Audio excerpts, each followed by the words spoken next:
Weather affects all of our lives. When it's warm and sunny, we may want to head to the beach and play in the sand.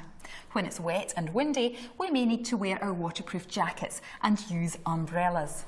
Snow and ice can be good fun, but it can also cause difficult travelling conditions.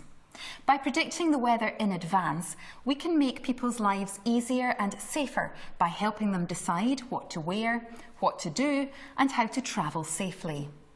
Modern technology like satellites, radar and supercomputers now help us predict the weather more accurately than ever before.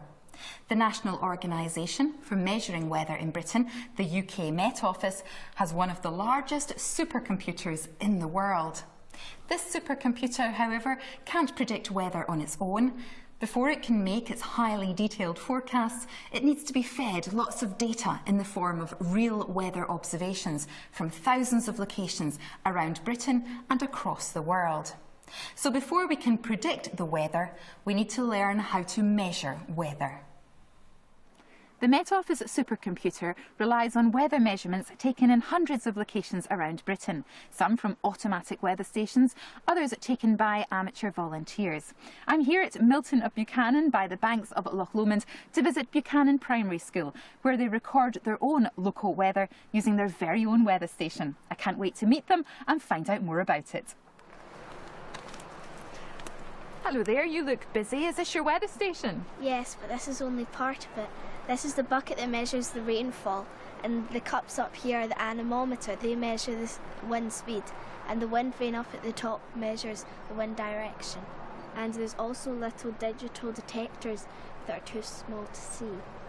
So this pole collects the weather data and then transmits it to a receiving station in your classroom, is that right? Yes, the receiving station is connected to the computer. And what does the computer do? It analyses the data and prints off graphs. Excellent. Well, let's go inside and have a look. Now this looks quite technical. This is the receiving unit that gathers all the weather information and feeds it into the computer. But what's the computer telling us?